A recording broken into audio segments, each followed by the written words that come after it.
Bueno, entonces vamos a empezar con la clase de hoy en la que vamos a empezar a hacer algo que en la historia de la ciencia, de esta ciencia que estamos viendo, que es la termodinámica, tardó más o menos 30 años, que es la, la estructuración matemática de la segunda ley, si quieren. O sea, nosotros hasta ahora venimos viendo en las clases anteriores, ¿sí? Eh, formas de expresar la segunda ley de la termodinámica.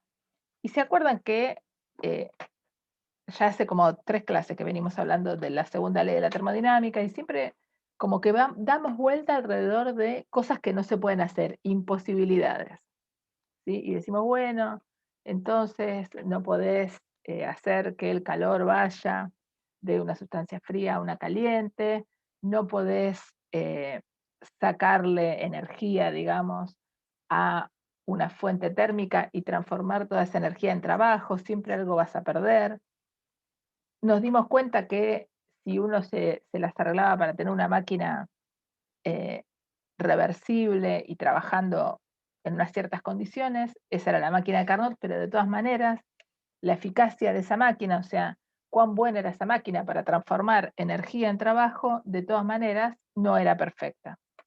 Entonces, todas esas son formas de contarnos la segunda ley de la termodinámica, a partir de expresiones, de expresiones de imposibilidades, de cosas que no podemos hacer. Y en términos de máquinas. ¿Se acuerdan que habíamos visto que esto tenía todo el sentido? Esperen que alguien me dice algo. El meme de la izquierda está en Fahrenheit, sí. Eh, decía, esto tenía sentido eh, porque cómo es el nacimiento de esta rama de la física. Esta rama de la física está íntimamente relacionada con la ingeniería, o sea, con lo que yo le puedo sacar a una máquina, ¿sí? Y la mayoría de los padres de la termodinámica al principio eran básicamente ingenieros que se rompían la cabeza pensando cómo poder hacer una máquina lo más eficiente posible, ¿sí? Y en realidad, yo les dejé por ahí en la teórica, en el campus, si no me equivoco, no, les dejé la cita en la teórica, ¿sí? Eh, si ustedes ven ese PDF que les dejé sobre la historia de la termodinámica, van a ver que inicialmente eran muy poco eficientes las cosas que hacían. Y de hecho nosotros vimos que aún hoy un motor, por ejemplo, ¿se acuerdan que vimos el ciclo de Otto?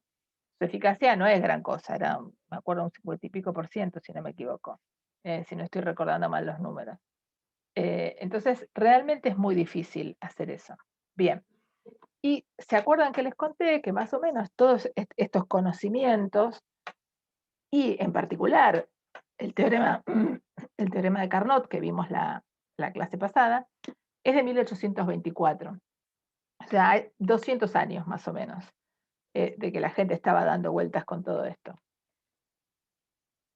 Y recién, 30 años más tarde, entre el 53 y el 56, más o menos, 1800, sucede que Clausius, que era un físico y matemático, encuentra una manera de escribir matemáticamente la segunda ley, o decir matemáticamente la segunda ley a partir de una función matemática, ¿sí? Que va a ser la entropía, ¿sí? Y que después, mucho tiempo después, se reinterpretó eh, a partir de la teoría cinética de los gases y a partir de la teoría de la información. De hecho, el concepto de entropía hoy permea muchas disciplinas. Está en la biología, está en la astronomía, está en la computación, o sea, es un concepto que se extendió mucho, ¿sí? Nosotros vamos a trabajar en lo que nos queda de esta materia solamente con la entropía desde el punto de vista termodinámico y lo vamos a trabajar en el sentido histórico en el que se desarrolló, o sea, siempre apegándonos a las máquinas térmicas. Eh, la clase que viene, si nos da, y es una clase, la clase extra en la que discutimos cosas extras, quizás vamos a agregar un poco más de cuestiones de la entropía, pero por la clase de hoy nos vamos a mantener en eso. ¿Está bien? Entonces, si yo tuviera que decir cuál es el core de la clase de hoy, vamos a aprender que existe una función termodinámica, ¿sí? Una cantidad, que es una cantidad cuyo significado está asociado a la segunda ley. Y entonces vamos a poder tener una expresión matemática, si quieren, de la segunda ley, que hasta ahora no teníamos, ¿sí? O sea, hasta ahora todo lo que estuvimos trabajando de la segunda ley de la termodinámica eran imposibilidades, imposibilidades asociadas a lo que una máquina térmica podía o no podía hacer, para decirlo muy rápido, ¿sí? O lo que podía pasar a nivel energético en una máquina térmica. ¿Está bien? Bien. Entonces, bueno, acá les dejé, estos son un par de memes. Este simplemente, que es el que nos vamos a meter ahora, fíjense que el título dice temperatura absoluta y entropía, porque son como los dos temas que están cubiertos en esta teórica. Por eso tienen esa tapa. Esto en realidad yo lo pongo así para que después cuando buscan el video, como que encuentren la tapa y puedan encontrar fácil lo que están buscando y no tengan que ver todo, que es más o menos lo mismo. Es mi cara con, con algunas ecuaciones abajo. Entonces, estas tapas me parece que ayudan en eso. Esto es una cuestión que ya discutimos, ¿sí? Nosotros, que es esta idea de que uno mide la temperatura en distintas unidades. Puede hacerlo en grados Fahrenheit, puede hacerlo en centígrados, y vimos que había una temperatura que era como la temperatura absoluta, que eran los grados Kelvin, que en realidad se llama el Kelvin. Y acuérdense, también esto lo agrego por si alguien lo busca, Kelvin en realidad, Lord Kelvin se llama Thomson de apellido, entonces pueden ver que también en algunos lugares la pueden llamar la escala de Thomson. Después lo hicieron Lord de un lugar que se llamaba Kelvin y de ahí salieron esos nombres.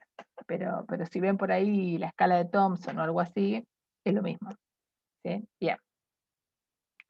Entonces, hoy nos vamos a disponer, entonces, como les decía, a discutir, ¿sí? Y a ver la escala de Kelvin. ¿Sí? Y en realidad vamos metiéndonos de a poco en esta idea que justamente históricamente como que vamos construyendo hacia el teorema de Clausius y hasta la definición de Clausius de entropía, una idea que es, bueno, yo empiezo haciendo ingeniería en la termodinámica. ¿Qué significa? Que empiezo mirando caso por caso, ¿sí? Miro el ciclo de Otto, miro el motor, miro la heladera, miro esto, miro lo otro, y voy aprendiendo, ¿sí? Como que agarro una bolsa y la voy llenando de conocimiento, ¿sí? Después me avivo que hay una forma más general, sí, menos realista, eh, que es el ciclo de Carnot, y a partir del ciclo de Carnot me doy cuenta que puedo tener conclusiones, es cierto, en una situación idealizada, que son como cotas límites, ¿sí? Y entonces lo que va tratando de hacer la gente es decir, bueno, a ver, en lugar de ir el caso a caso, tratemos de generalizar. Y sí, generalicemos para el caso de Carnot. ¿Y qué me va a decir el caso de Carnot? Y me va a decir lo mejor que me puede ir. Es cierto, no siempre voy a tener la situación de Carnot, pero hay, digamos, situaciones que son bastante asimilables, ¿sí? Fíjense cómo en este punto, un poco lo que uno hace es volver a pensar en, en un modelo, ¿sí? En un modelo idealizado, que era lo mismo que hacíamos al principio de la materia. ¿Se acuerdan que yo les decía, bueno, uno cuando está trabajando con cinemática o con las leyes de Newton, veíamos, no sé, por ejemplo, el experimento de Galileo, uno piensa en lo mejor que puede pasar y trata de hacer una teoría para eso.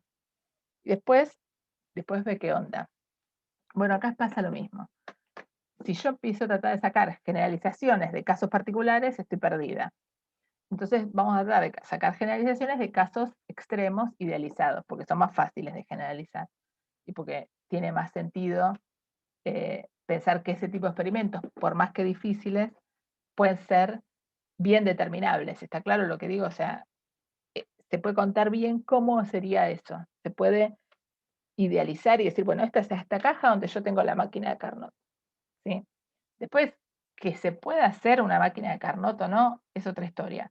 Cuán parecida será la máquina que yo me haga a la máquina de Carnot es otra historia. ¿Está bien?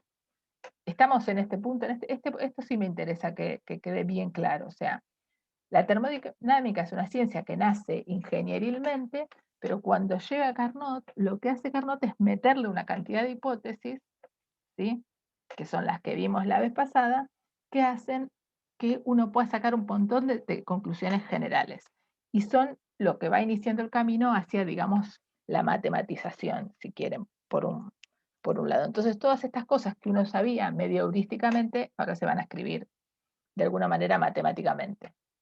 Bien, entonces, vamos a empezar a sacar conclusiones a partir de lo que sabemos o a escribir cosas que aprendimos a partir del ciclo de Carnot, ¿sí?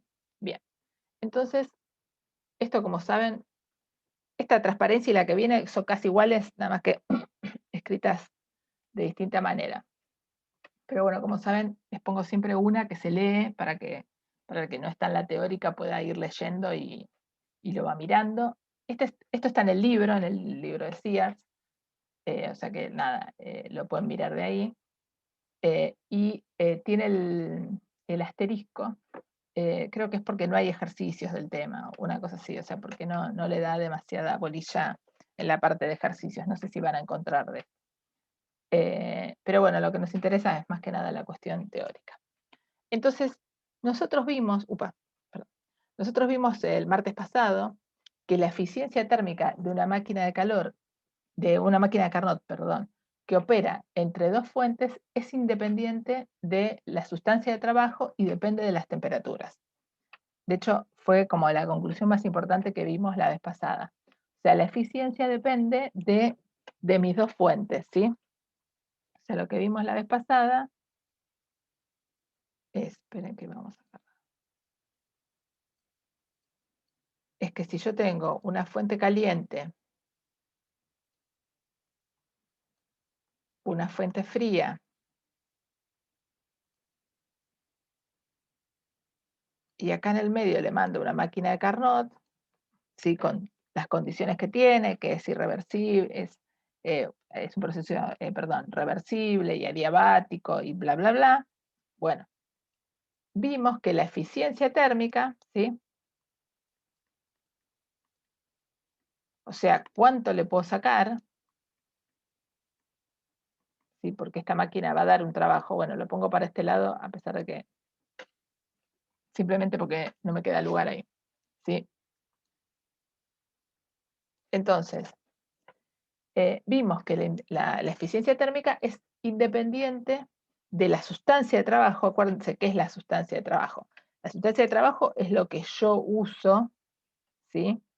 Para calentar, por ejemplo. ¿Sí? Acuérdense, la máquina de vapor es el vapor de agua que uno calienta y ese vapor mueve algo y ese algo mueve otra cosa y eso termina moviendo una rueda, ¿sí? Esa es la sustancia de trabajo, ¿sí? Entonces, la eficiencia térmica de una máquina de Carnot, como decía, es independiente de la sustancia de trabajo y solo depende de las temperaturas. O sea que en realidad la eficiencia térmica de una máquina de Carnot solo depende de cuánta es mi fuente de calor y cuánto es la fuente a la que va a expelerse el calor que me sobre, digamos, aquella pérdida que llamamos por dicho de alguna manera.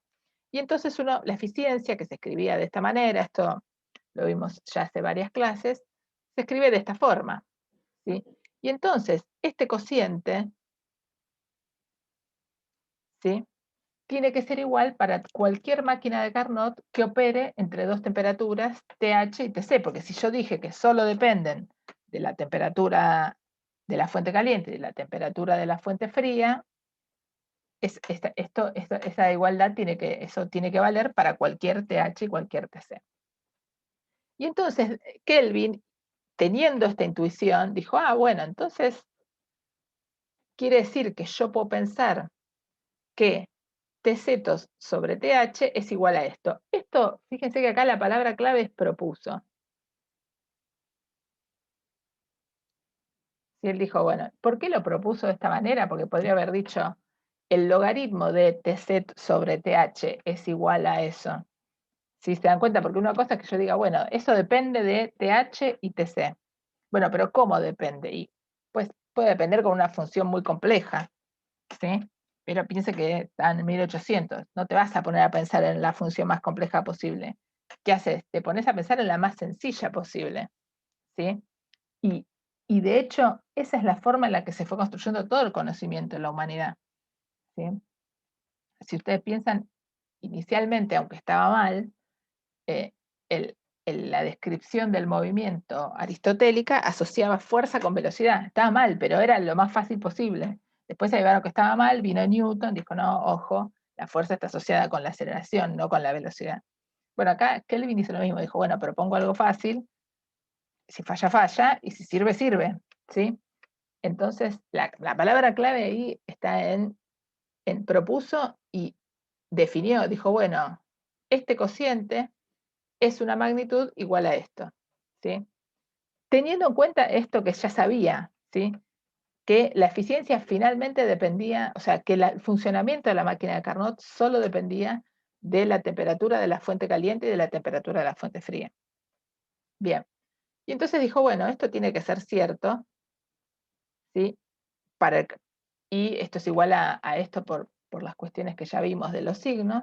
Entonces dijo, bueno, con esto yo me puedo definir la temperatura de Kelvin. Ahora lo vamos a volver a mirar, ¿sí? Pero lo que me interesa que les quede de esto es, a partir del conocimiento de las máquinas de Carnot, y que su funcionamiento depende de sus temperaturas, de las temperaturas sobre la cual yo hago operar esa máquina, entonces Kelvin define esto. Y ahora vamos a verlo un poquito más, como les decía. Yo lo volví a poner acá, ¿sí? Y ahora acá lo vamos a ver un poco más complejo, ¿sí? Un poquito más elaborado, ¿sí?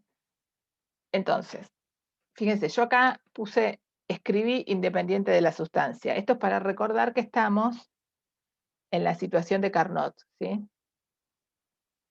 Que está escrito adelante, pero en la transparencia anterior, pero esto es para recordarnos esto. ¿Está bien? Nada más que para eso. Bien. Entonces dice, el teorema de Carnot nos muestra que para cualquier máquina reversible, y esta es la forma más general de escribirlo, ¿sí? Kelvin fue como más extremo y dijo, bueno, yo lo escribo como el cociente de eso.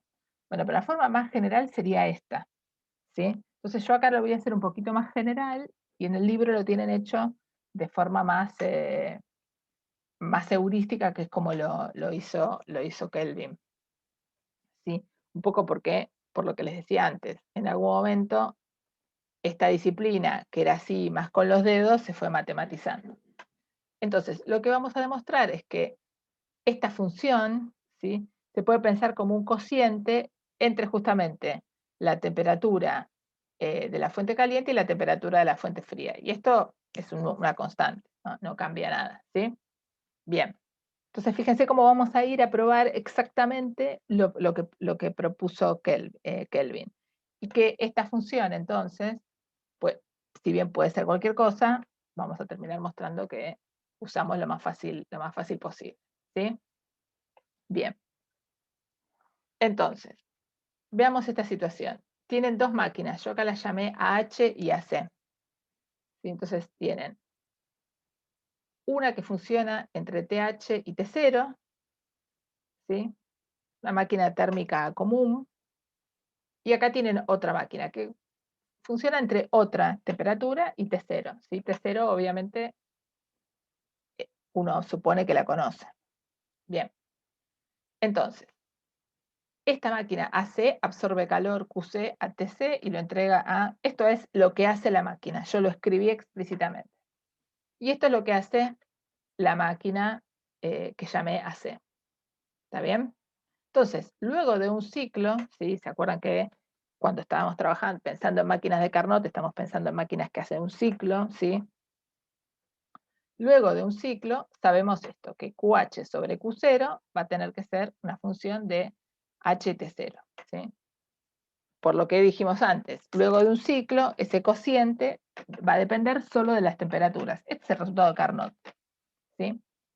Y lo mismo pasa para la otra. Simplemente que cambié QC y QH, ¿por qué? Porque esta está atada a la temperatura TH y esta está atada, por decirlo de una manera muy coloquial, a la temperatura TC. ¿Está bien?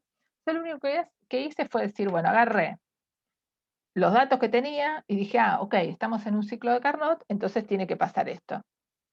Y lo escribí explícitamente.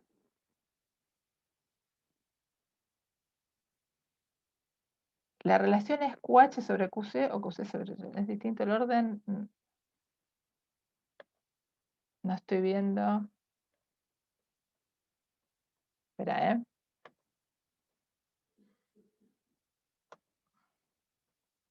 Es un cociente, en realidad da igual, porque vos lo podés cambiar lo podés cambiar de lugar en la igualdad y da lo mismo, ¿no? Y era eso la pregunta. Bien. Entonces, sí, o sea, fíjense, yo esto podría escribirlo, yendo a la pregunta que me hace Paula. Yo podría pensar que esto es 1 sobre f de TH T0 es igual a Q0 sobre QH. Y esta función yo le puedo poner otro nombre, le puedo llamar G de TH T0. ¿Está bien? F es cualquier batata, es cualquier función, un logaritmo, un seno, una exponencial, qué sé yo. ¿Sí? Una cuadrática, una cúbica, una cosa complicadísima que ni tiene sentido pensar. ¿Está bien? Bien. Entonces,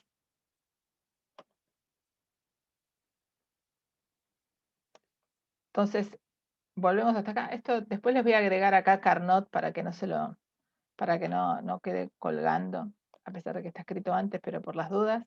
Bien. Entonces, yo puedo hacer el cociente de esos resultados. ¿Por qué? Porque quiero obtener QH sobre QC o QC sobre QH, de la manera en que se me ocurra hacer ese cociente. ¿Por qué? Porque de esa manera voy a poder relacionar una cosa que yo tenía cuando trabajaba con una máquina de Carnot que estaba conectada a una fuente TH y TC. Fíjense que en realidad es como que estoy metiendo algo en el medio, ¿sí? Si uno lo quiere pensar rápido. No, acá. Es como que uno tiene, TH y TC, y acá mete una máquina, y bueno, y ahora esto lo quiero pensar como dos máquinas. Una que me sirve para ir de TH a T0, y otra que me sirve para ir de TC a T0. Y después me voy a sacar de encima esta T0. Si de alguna manera estoy queriendo hacer eso. Si estoy haciendo una equivalencia. ¿Por qué voy dando vueltas alrededor de eso? Porque me es más fácil expresar cada una en términos de una de las temperaturas. Y después escribo su cociente. ¿Qué estamos tratando de demostrar? Pregunta Felipe. Bueno, estamos tratando de demostrar que en el fondo, ¿sí? El calor, digamos, podemos expresarlo en función de el calor. Podemos encontrar que existe una temperatura que es una temperatura absoluta, una escala de temperaturas que no depende de la sustancia. ¿Sí? Estamos queriendo volver, creo que esto hablé tanto que no lo dije al principio, perdón. Hasta lo que estuvimos viendo en el capítulo 17, que fue hace ya como 4 o 5 clases, ¿se acuerdan que habíamos visto que la única manera de medir temperaturas era tener una escala sobre una sustancia? Y uno tenía la escala sobre ¿cómo se llama? Sobre el mercurio, hay termómetros de alcohol, ¿sí? O sea, había una escala, ¿sí? Piensen que esto es todavía previo a pensar en las resistencias y pensar en todas las otras formas que conocemos de medir las temperaturas que yo les conté. ¿Sí? O sea, los tipos se avivaban de que si querían medir algo tenían que tener una escala y esa escala dependía de la sustancia. ¿Sí? perdón que esto no lo dije y está bueno, gracias Felipe por la pregunta.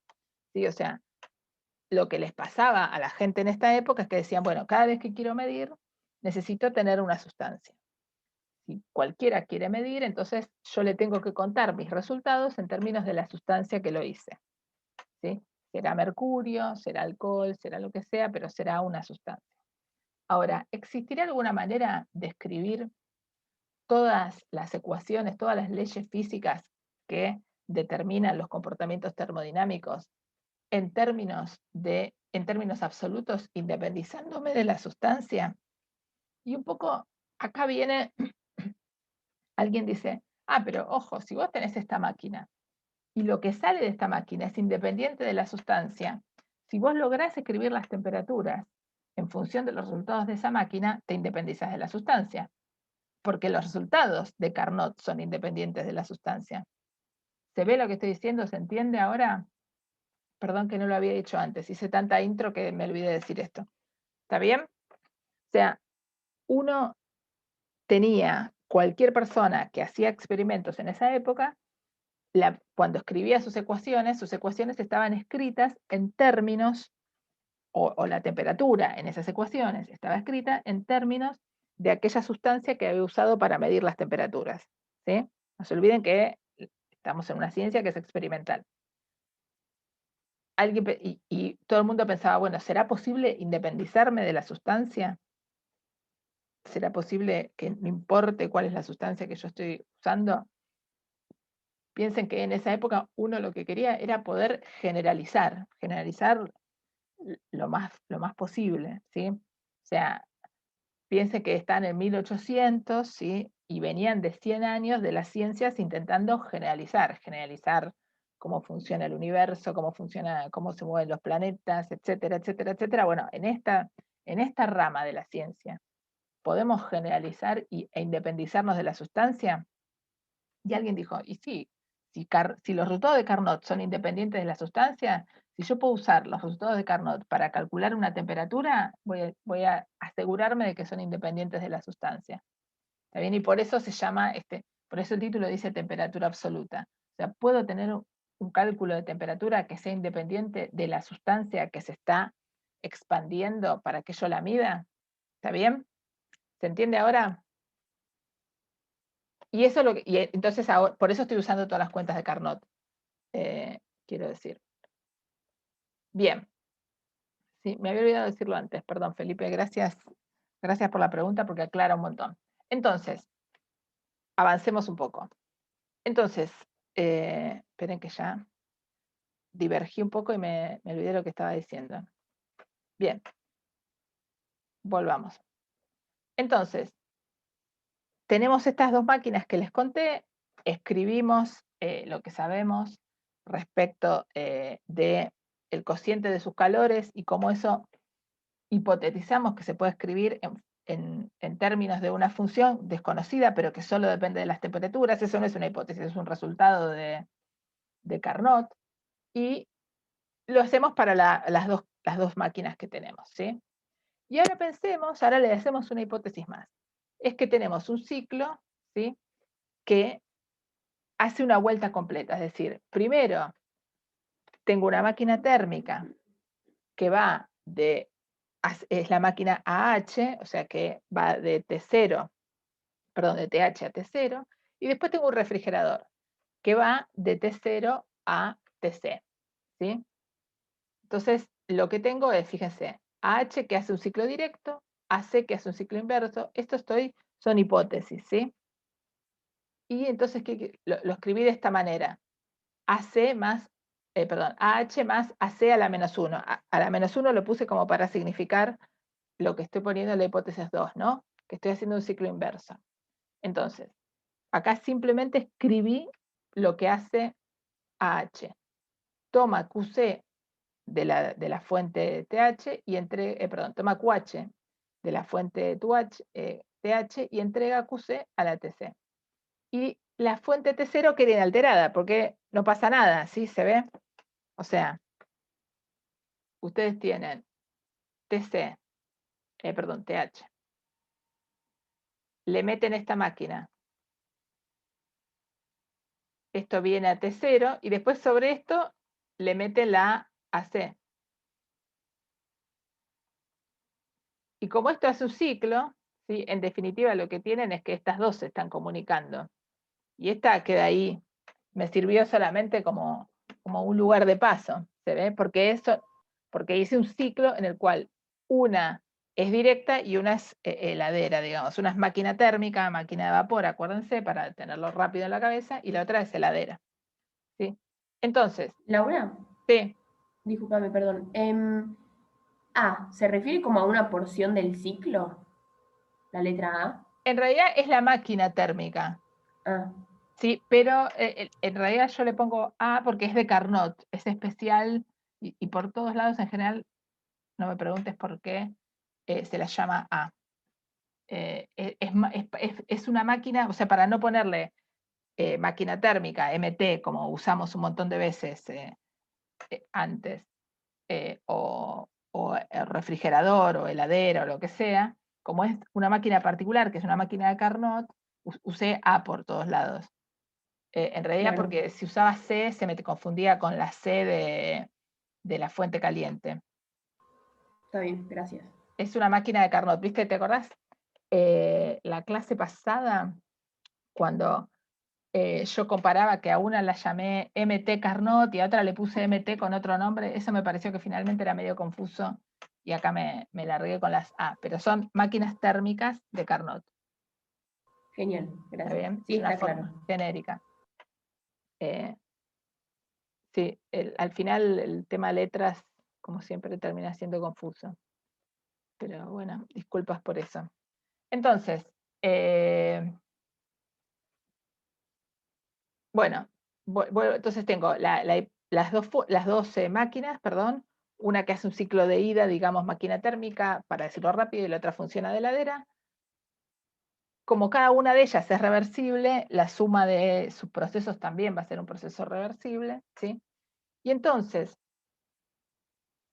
QC sobre QH, fíjense, voy a decir que seguro se escribe así, es lo que saqué de acá, fíjense. ¿Se ve? QC sobre QH se escribe como F de T0, TH. Acá estoy intercambiando los lugares y fíjense que esto no cambia nada porque yo no sé qué función es. Y T0 es un número, ¿sí? Si la función, esto a veces puede ser confuso, si yo tengo una función F de T, ¿sí? Que depende de T y T0, esto para que no se me pierdan. ¿Sí? Y supongamos que la función podría ser esta.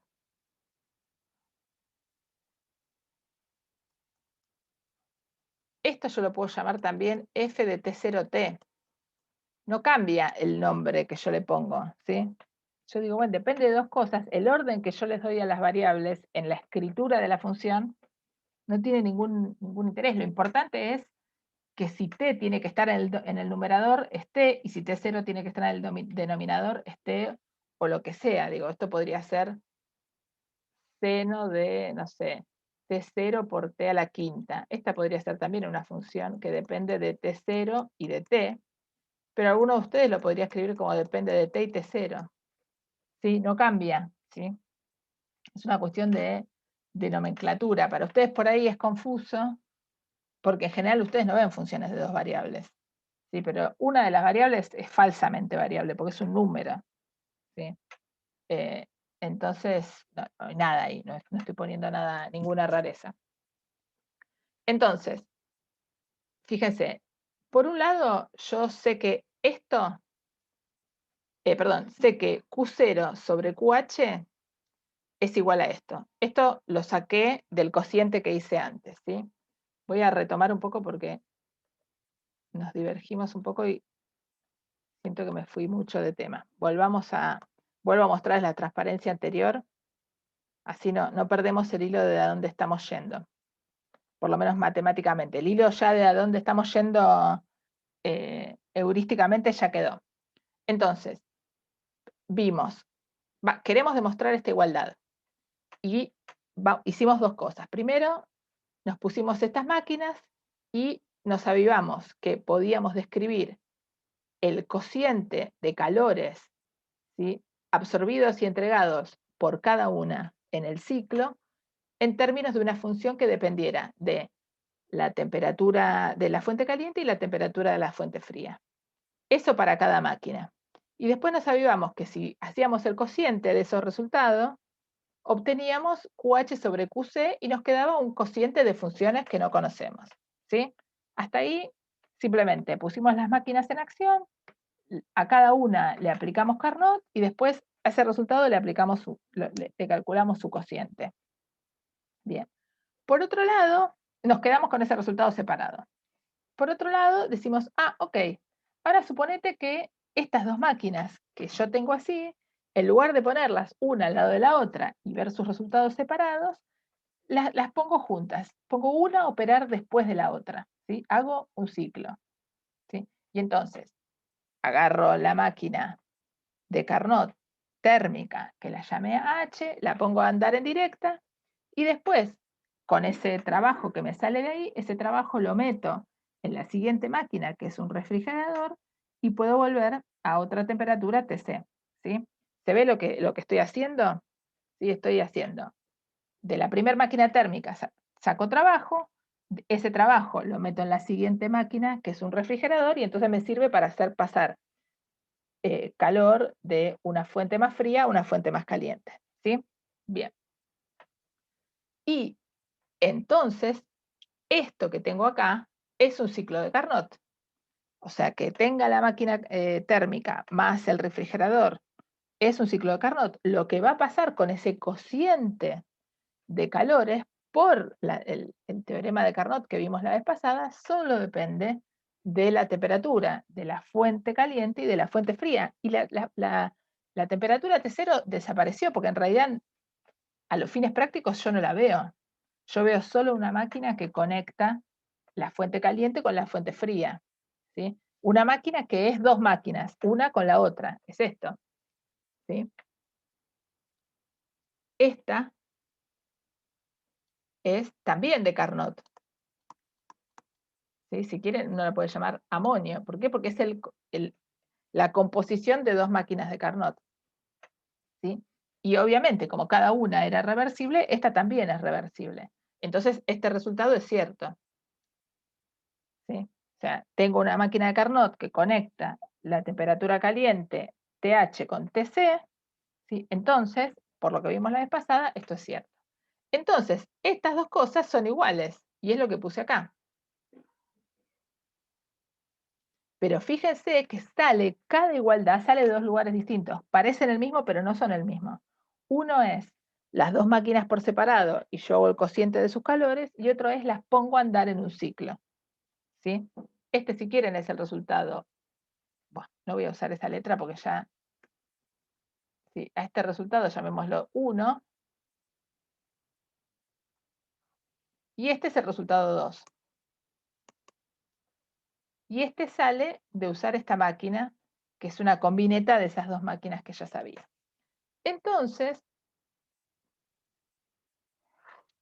perdón, ahí vamos. Entonces, vemos que el resultado 1 y el resultado 2 son iguales, porque QH sobre QC es igual a una cosa y también es igual a la otra. Entonces, igualo esas cosas y digo, bueno, pero T0 es cualquier cosa. ¿Sí? Entonces, quiere decir que F de T0TH, T0 es arbitrario, ¿sí? Y puedo pensar que es una constante, de manera tal que cada una de estas va a depender solo, digamos, la de arriba va a depender solo de TH y la de abajo va a depender solo de TC. ¿Sí? Entonces puedo pensar que esto es como una función que depende solo de T, de quien sea que esté adentro. Si es TH será TH, si es T0, si es TC tendrá TC. Digamos, es una manera de decir, bueno, ¿para qué ando con tantas letras? En realidad T0 puede ser una constante.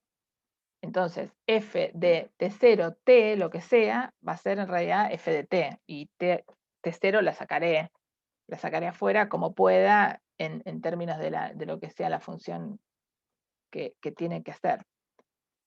Entonces, el calor intercambiado por una máquina, ¿sí? con cualquier fuente térmica a una temperatura T, solo depende de la temperatura, ¿sí? Y entonces, ¿sí? No depende ese resultado de la sustancia. Entonces vuelvo a decir, vimos a partir del último resultado que uno podía escribir QH sobre QC como una función que depende de TH sobre una función que depende de TC, de lo que sea TH y TC, ¿sí? Bien, entonces, esto yo lo puse al principio de la clase, pero en realidad esto lo vimos la clase pasada, ¿no? Entonces, MR es la máquina esta reversible, ¿sí? Cualquier calor intercambiado por una máquina reversible con cualquier fuente térmica a temperatura T es solo función de la temperatura, ¿sí? Y como la máquina, bueno, y ya sabemos que esto vale también para el gas ideal. Y entonces, esencialmente, lo que concluimos es que esta función, que yo puede depender de la temperatura, ya no depende de cuál es la sustancia. Y acá viene lo de Kelvin, que les puse al principio de la clase, que es que lo más sencillo es suponer que esta función es la función lineal, ¿sí? Si yo quiero, le sumo una constante, pero no cambia nada, ¿sí? Entonces vuelvo a decir lo que les estaba mostrando. Fíjense que no hice más cuentas, esencialmente. Lo único que hago... Uy, esperen que... Pause. Ahí está.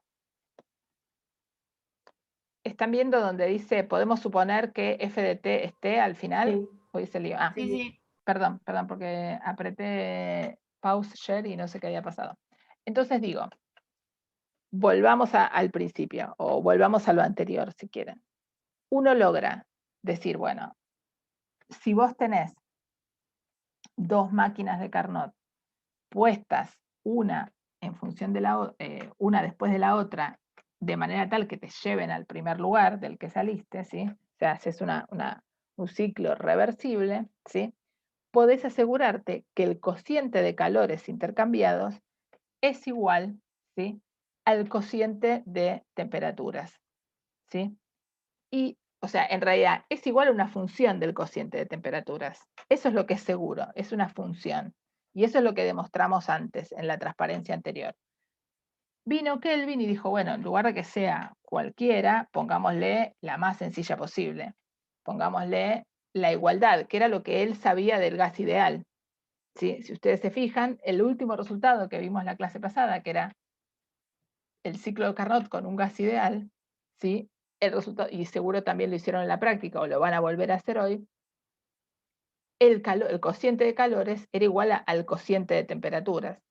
Entonces uno dice, bueno, entonces quiere decir que ese cociente de calores yo lo puedo, si ahora no tengo QH y QC, tengo cualquier temperatura, bueno, eso va a depender solo de la temperatura e independientemente de la sustancia, ¿sí?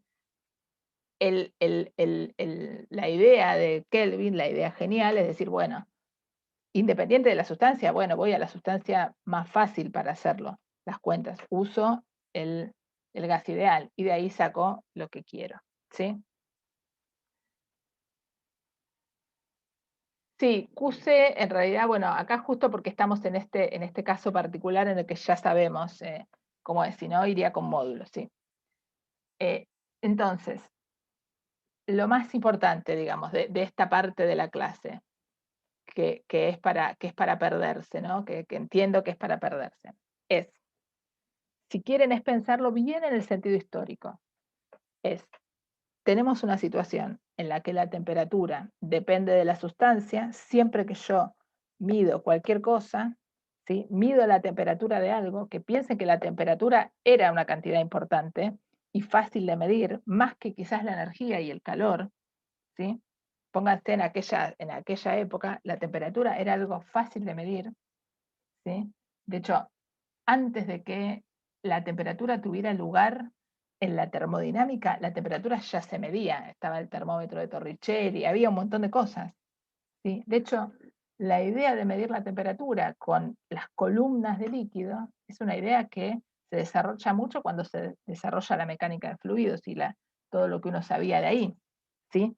Entonces, uno por un lado tiene un universo, un mundo, una intelectualidad, digamos, la ciencia como que conoce la temperatura, pero que se da cuenta que para hacer distintos experimentos y escribir ecuaciones, las ecuaciones no son absolutas, ¿sí? Hay como, yo si me cambio de escala, sí tengo que cambiar todas mis ecuaciones. Cosa que no pasa con las ecuaciones de la cinemática. Si yo cambio el cero, la ecuación no cambia, la ecuación sigue siendo la misma, ¿sí? Piensen que ustedes cuando hacían esos primeros problemas de cinemática, ¿sí? Si uno ponía la escala, no sé, el experimento de Galileo, se tiraba desde la moneda de la Torre de Pisa. Bueno, si uno ponía el cero en el piso o el cero arriba, la ecuación no cambiaba. Tendrán una constante de más o de menos, pero la ecuación no cambia. ¿Sí? La aceleración no cambia, la velocidad no cambia, etc. Bueno, andaban buscando una idea parecida para la termodinámica. Y el momento eureka, digamos, llegó al darse cuenta que hay una máquina que hace que el intercambio de calores, el intercambio de energía, en definitiva, porque el calor es energía, esté asociado solamente a las temperaturas y no a lo que le metí en el medio. Entonces dijeron, esta tiene que ser la manera de definir la temperatura, porque no depende de la sustancia. ¿Está bien? Y entonces lo que hicieron fue pensarlo matemáticamente. ¿Y cómo lo pienso matemáticamente? Y bueno, me construyo dos máquinas térmicas, una de Carnot que funciona de ida, digamos, y otra que funciona a la inversa, y calculo el cociente de calores. Y el resultado es este en realidad. El resultado es que el cociente de calores se puede escribir como una función de cada temperatura. Ahora, ¿cuál es la función más sencilla posible? La función lineal. Entonces, directamente me saco esta función y digo, bueno, entonces es TH sobre TC. ¿Por qué? Porque esto, digo, bueno, si es independiente de la sustancia, ¿qué sustancia le mando? Y la sustancia más fácil posible. La sustancia más fácil posible es el gas ideal, yo ya conozco esa cuenta, y entonces lo escribo de esa manera. Entonces, podemos pensar que la función f de t, lo que yo puse acá, podemos suponer que f de t es una función lineal, que es por eso donde sale esto que está acá. ¿Sí? Y entonces el calor es igual al cociente de las temperaturas, el calor intercambiado y absorbido. Que si se fijan, es lo mismo que está acá al principio. Simplemente que el libro lo escribe, dice, Kelvin propuso por definición esta razón, ¿sí? Y en realidad Kelvin lo hizo así, y después alguien dijo, pensémoslo un poco más, y hizo lo que les acabo de contar en las siguientes transparencias. ¿Está bien? Pero la idea básica viene de por ahí. Entonces, Profe, esto, perdón. sí, Y entonces, si usaras por ejemplo, gas de Van der Waals, ¿sería otra relación? Porque cambia la función. sería otra relación. Lo que pasa que, como no depende del gas, no depende de lo que vos le metés adentro, ¿sí? ¿Para qué te vas a gastar haciendo las cuentas con un gas de Van der Waals? Claro, Sí, pero sí, o sea, porque, ojo, ¿no? Si vos ponés una máquina que no sea una máquina de Carnot, y ahí se te va todo el demonio, ¿sí? O sea, ok, en la vida real, ¿no? O sea, siempre por eso yo hincho bastante con esto. Estamos en el mejor de los mundos, que es un mundo que no existe, digamos, ¿sí? Así como no existe el aire que no tenga rozamiento, y etcétera, claro, etcétera. sí. Hay situaciones en las que funcionan muy bien esos modelos. Bueno, es lo mismo, ¿sí? Y esperen que ahora les quería mostrar algo antes de...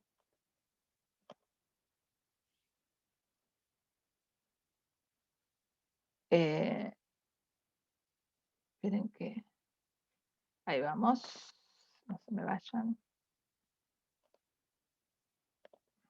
Después, si tienen ganas y juegan un poco con esto, que quizás lo usaron en química o en biología en alguna materia, este es un gas a 0 grados, ¿sí? Y fíjense, a 0 grados la energía, esperen que lo voy a calentar un poquito para que vean qué pasa cuando se calienta un poco.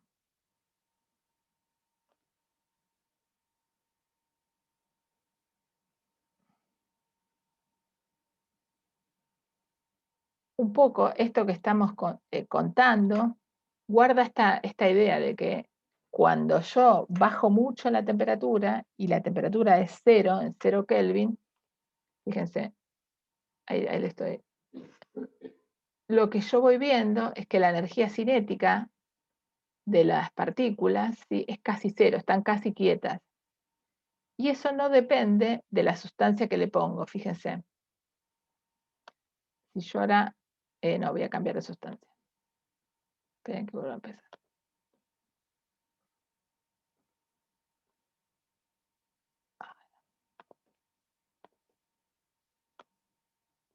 Ahí está.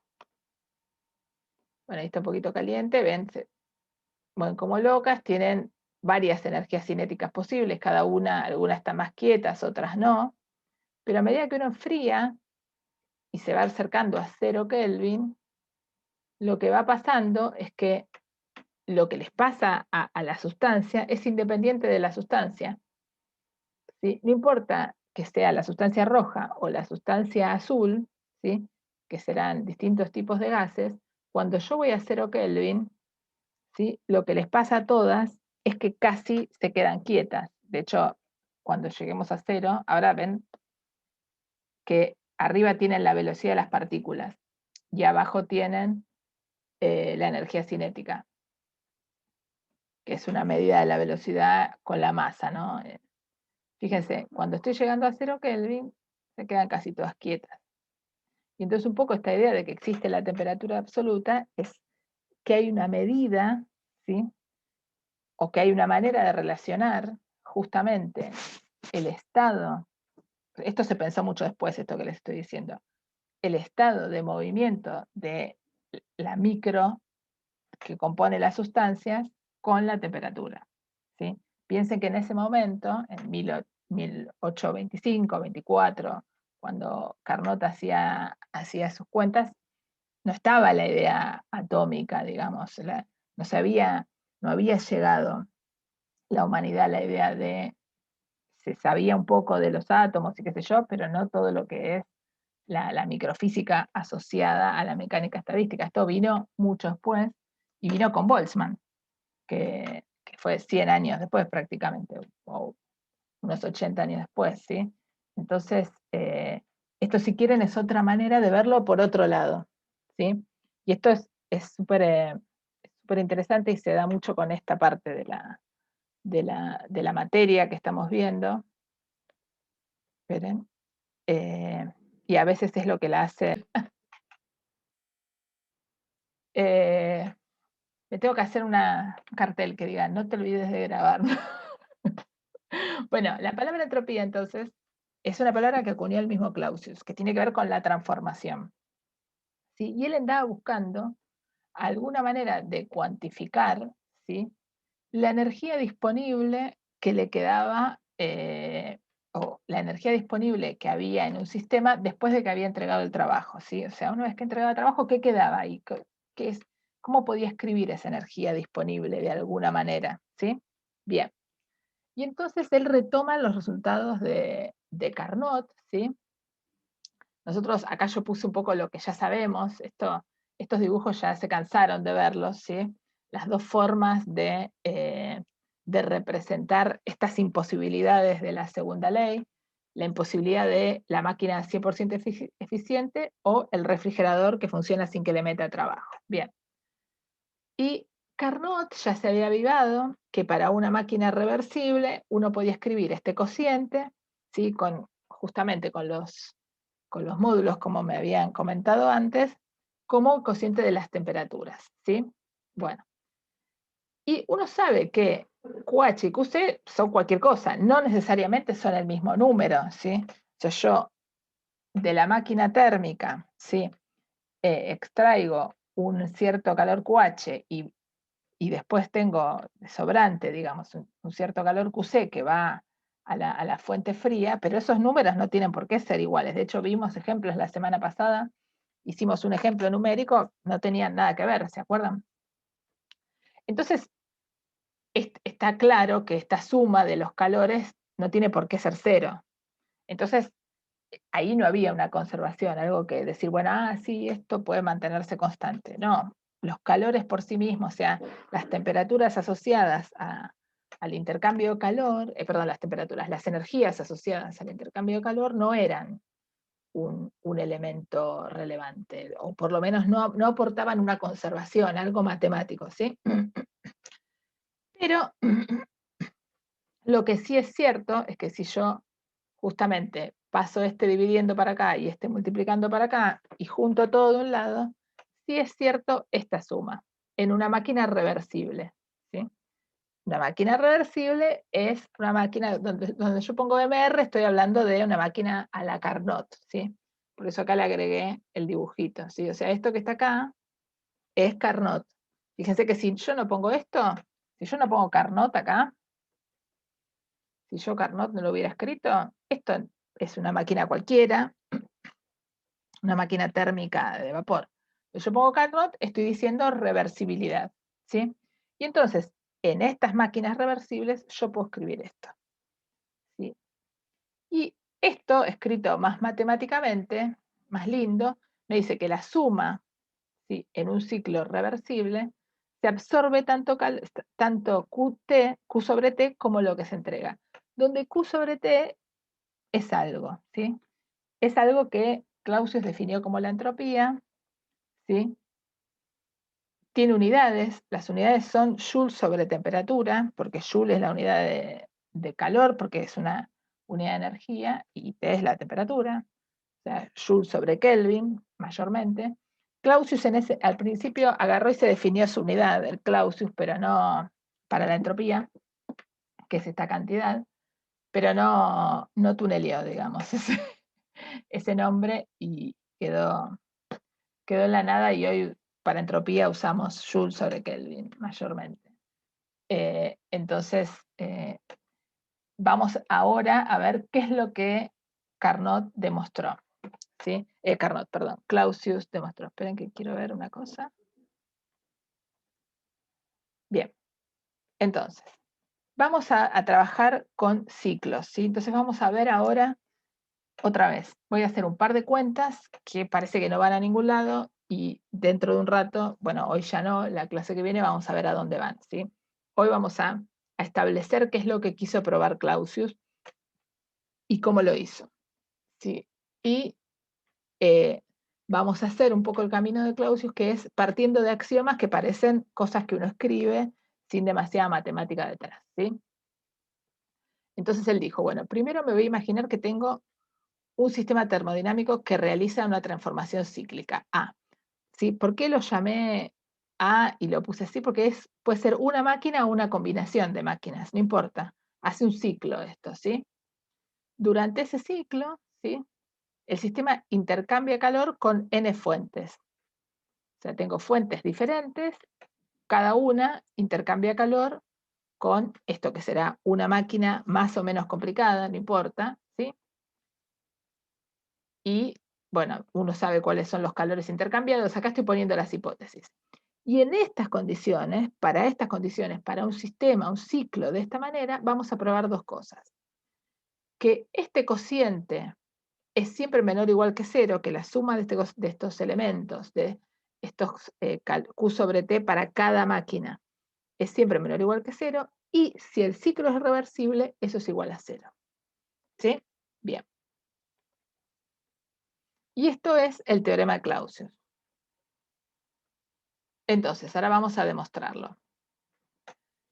Entonces, tenemos, fíjense, esta primera parte es lo que les había mostrado en el dibujito anterior que hice. Sí, esto es lo que ya teníamos. Esperen que voy a cambiar de color.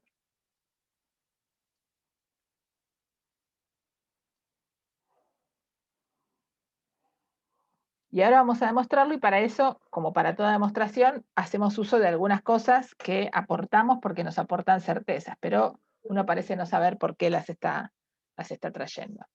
Entonces, supongamos que conectamos todas estas fuentes térmicas a otras máquinas, ¿sí?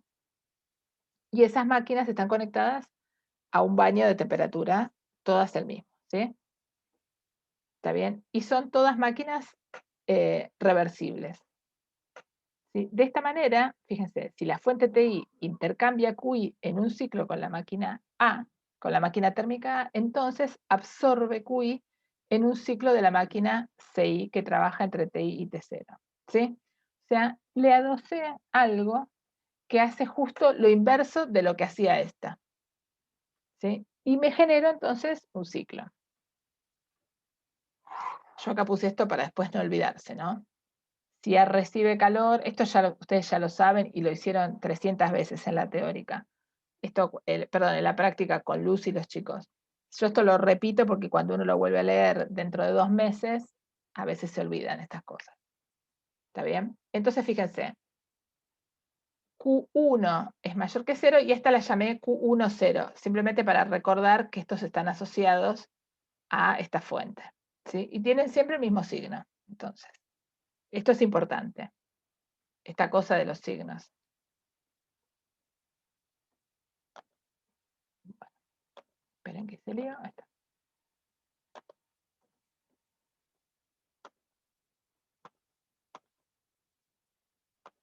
Bien. Entonces, para cada uno de los ciclos, o sea, para cada partecita que yo estoy mirando, vale esto. ¿Sí? ¿Y esto de dónde salió? Esto es el resultado de Carnot, es la clase 22. Nada más que nosotros lo vimos con QH y QC, pero es lo mismo. ¿Sí? Ahora estoy mirando una feta, imagínense, esperen que vuelvo para atrás.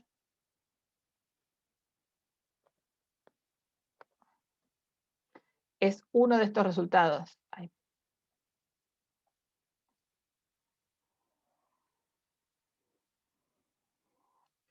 ¿Sí? Y el otro, y el otro, y el otro. Sí, lo único que estamos haciendo es poner N, pero son resultados que uno ya conoce. No, acá. Bien. Entonces, esto que sabemos de Carnot nos permite deducir cuánto vale Q y 0. ¿Sí? O sea, para la máquina 1, el Q1, 0 va a ser Q1 por T0 sobre T1. Para la máquina 2 va a ser Q2, 0, va a ser Q2 sobre T0 sobre T2 y así. Acuérdense, yo acá no puedo volver a tener todo en el mismo porque ya se me hace un bollo de cosas, pero uno puede tener el otro dibujo mirándolo. Es cada feta en la que les había mostrado, ¿sí? Bueno. Ahora consideremos un proceso cíclico, compuesto por un ciclo de la máquina A y un ciclo de estas de Carnot, ¿sí? Entonces hago un ciclo, ¿sí? El flujo neto de calor de cada fuente es 0, porque voy y vuelvo al mismo lugar. Es como lo que vimos hace un rato. Aplico una y su inversa. Bueno, voy y vuelvo al mismo lugar. Entonces, la fuente T0 intercambia con cada una de las Carnot que tengo, Carnot 1, Carnot 2, Carnot 3, una cantidad neta de calor que es Q0. Entonces, fíjense, Q0 lo puedo escribir como esta suma de cada QI sobre TI. Y ahora vamos a hacernos dos preguntas que son más conceptuales. ¿Sí? Todo el conjunto intercambia Q0 con una única fuente T0. Y trabajo con el entorno. Y ahí vuelvo al estado inicial. ¿Sí? Eso es lo que hace esta máquina, que es una combinación. ¿Sí? Si Q0 es mayor que 0 y el trabajo es mayor que 0, el conjunto absorbería calor de la fuente T0. Y eso no puede pasar, porque absorbería calor y lo transformaría en trabajo sin ninguna otra cosa. Eso no puede pasar. Eso viola el principio de Kelvin, una forma de expresión del segundo principio. Entonces, de que se violaría esto, o sea, por el segundo principio, yo saco que Q0 no le queda otra que ser menor que 0. Y el trabajo entonces tiene que ser menor que 0. Es decir, todo el sistema recibe trabajo y lo entrega como calor.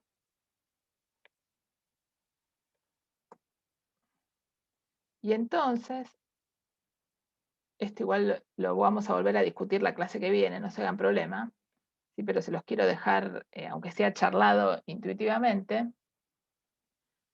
Como Q0 es menor que 0, entonces acabamos de mostrar que esto tiene que ser menor que 0.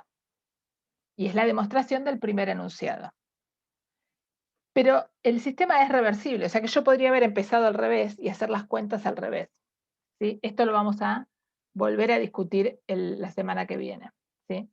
Pero la idea es que uno puede pensarlo al revés y entonces la suma con un signo menos les quedaría menor o igual que 0. ¿Sí? Ahora, Esto no puede ser menor que 0 y mayor que 0 a la vez, porque acuérdense que si este menos lo sacamos, les cambia el signo de la desigualdad. Entonces, si algo es mayor o igual que 0 y menor o igual que 0, no le queda otra de que ser 0. Y con esto estamos demostrando la segunda parte, que es cuando es reversible, ¿sí? Este es el enunciado 1, y si ahora pongo la reversibilidad, llego a la conclusión 2. ¿Sí?